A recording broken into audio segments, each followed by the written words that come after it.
बिस्मिल्लाहिर्रहमानिर्रहीम। अस्सलाम वालेकुम डियर स्टूडेंट्स, उम्मीद करता हूँ कि आप खैरियत से हैं। मेरा नाम रायनूर है और मैं आपको अपने यूट्यूब चैनल पे वेलकम करता हूँ।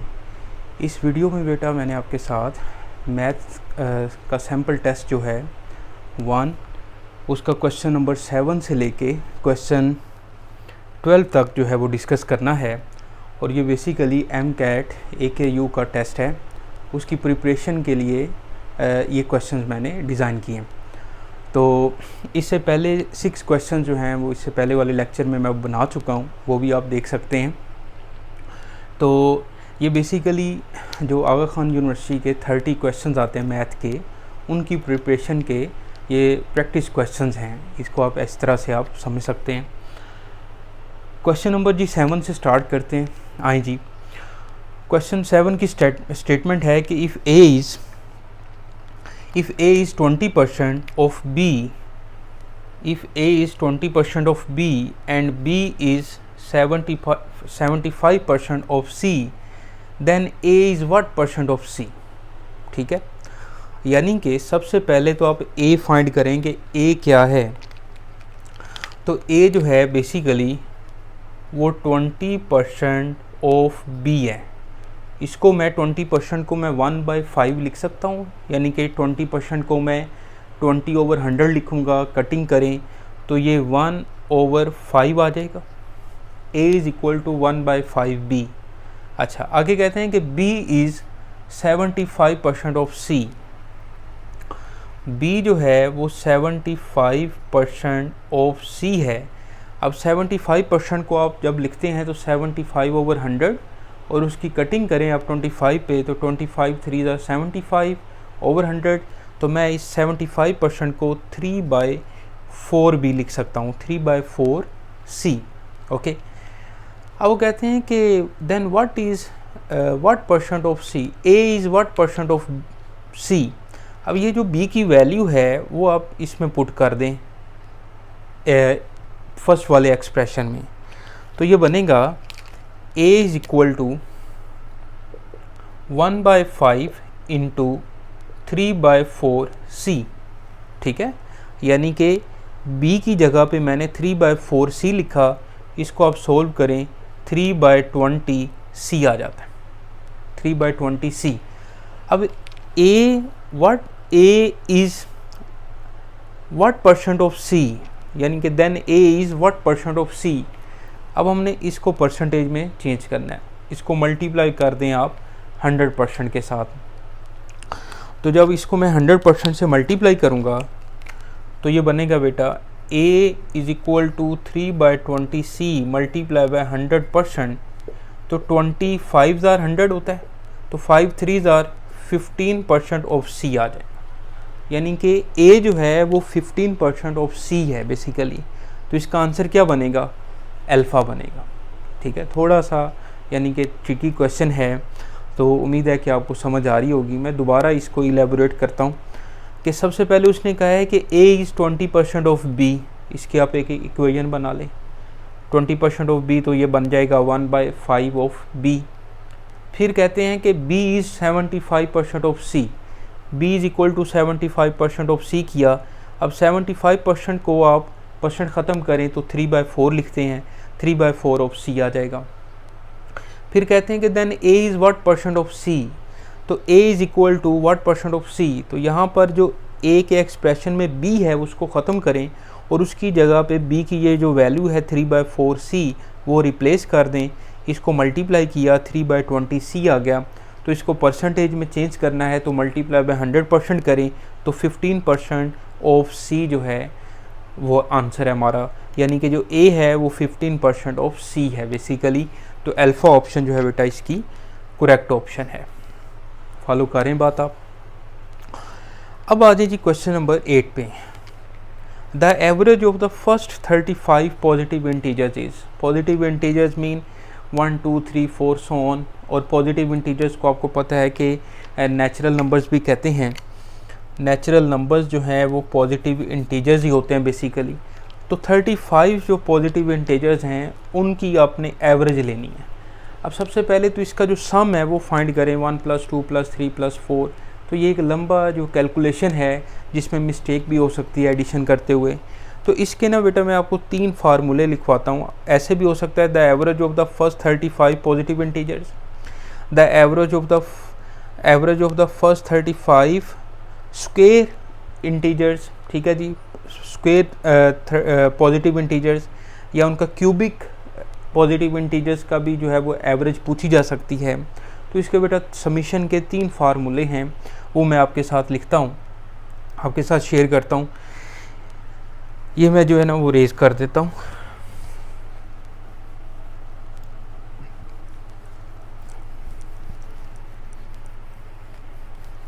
देखिए जी,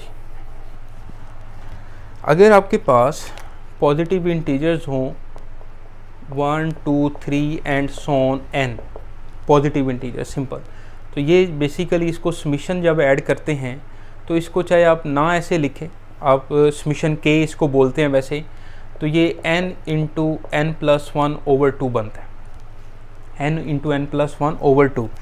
बाकी आप इसको याद रखना चाहें तो k स्टार्ट 1 से है और लास्ट में n है।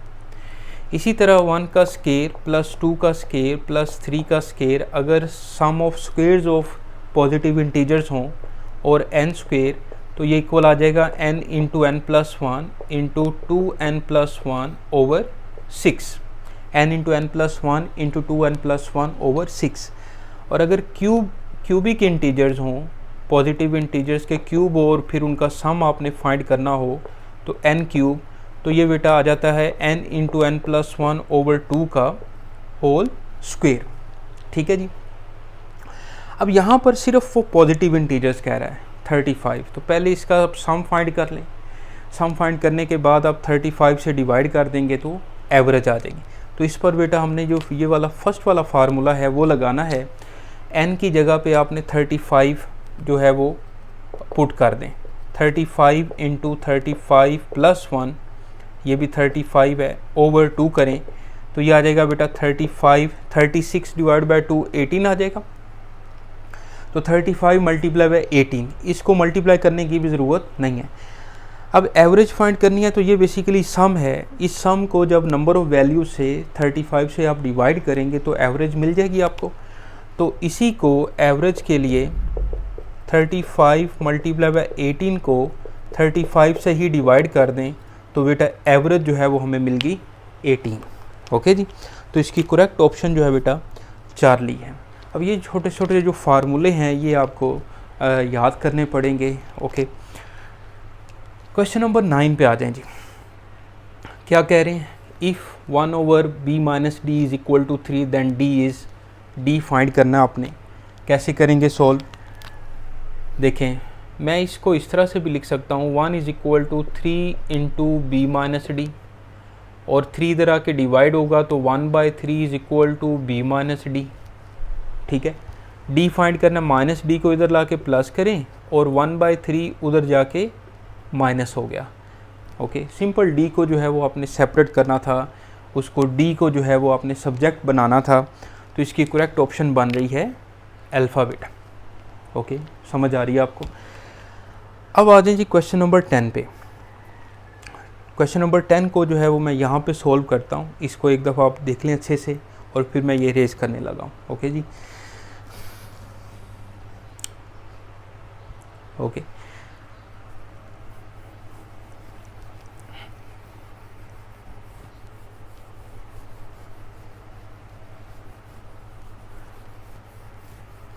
देखिए क्वेश्चन नंबर 10 की स्टेटमेंट पढ़ते हैं कि एन एंड बेटी टुगेदर हैव $20, यानी कि एन और बेटी के पास जो है वो $20 है।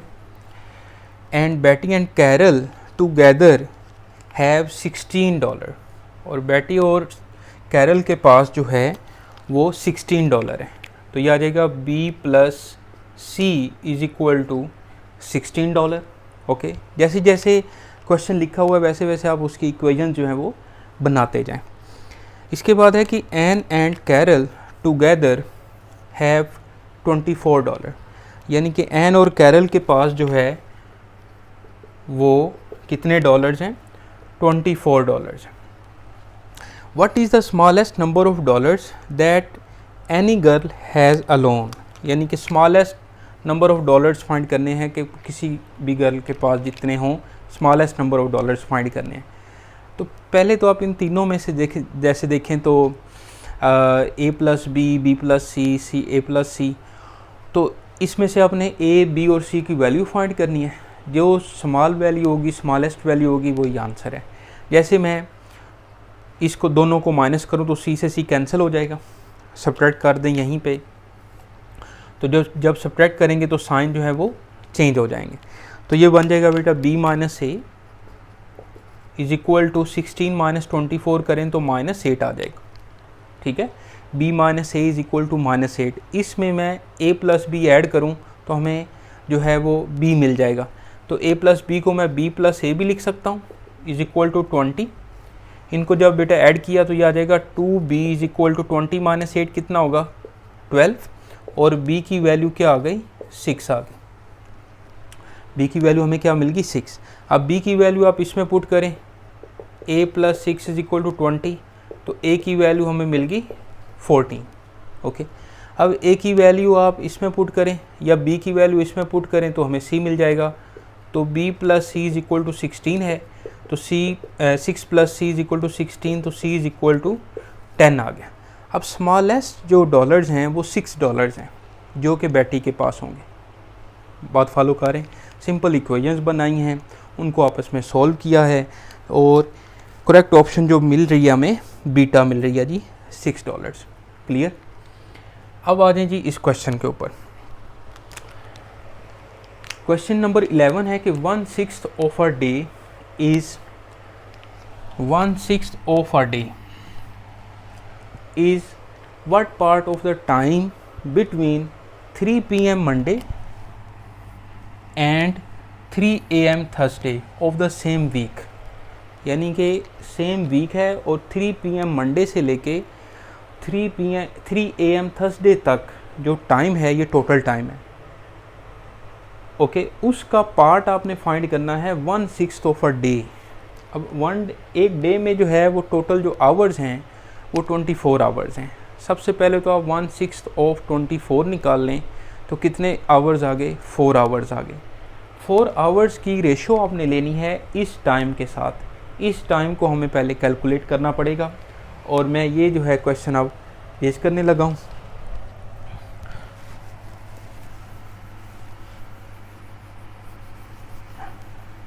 देखिए जी, सबसे पहले तो हम निकालते हैं जी 1/6 ऑफ अ डे, यानी कि 1/6 ऑफ 24, तो 1/6 मल्टीप्लाई बाय 24 4 आवर्स आ गए। ओके, अब 3 p.m. मंडे से जब ट्यूसडे तक जाएंगे 3 p.m. तो 24 आ जाएंगे। फिर ट्यूसडे से जब मंडे तक जाएंगे तो फिर 24 आ जाएंगे, यानी कि 24 प्लस 24 मंडे से ट्यूसडे तक आए, ट्यूसडे और वेडनेसडे 24। उसके बाद ये 3 p.m. वेडनेसडे को है। उसके बाद आगे आपने जाना है तो 3 a.m. थर्सडे तक, यानी कि रात 3 बजे तक। अब 3 p.m. जो दिन के हैं वेडनेसडे को, उससे आप 12 बजे तक आएँ, रात 12 बजे तक, तो 9 आवर्स बनते हैं। 9 आवर्स और ऐड कर दें, फिर आगे जो 3 a.m. तक 3 आवर्स और ऐड कर दें। या आप ऐसे समझ लें कि क्योंकि ये टोटल 24 आवर्स में डे और नाइट दोनों शामिल हैं, फिर वेडनेसडे तक 3 p.m. तक डे और नाइट दोनों शामिल हैं। उसके बाद लास्ट रात 3 बजे, यानी कि थर्सडे को 3 a.m. तक, तो 12 आवर्स बनते हैं ना।